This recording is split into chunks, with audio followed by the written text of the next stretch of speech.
Hello everyone, welcome back to the channel. In today's video, I'm going to show you exactly how to add the Costco membership card to your Apple Wallet in 2026. Now, first of all, the Costco application does provide a digital membership card, but it does not officially support Apple Wallet integration as of 2026.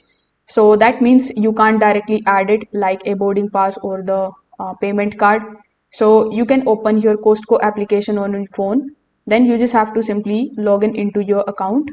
When you go to your cards section in order to view your digital membership, you can just scan this at the store and the checkout very easily.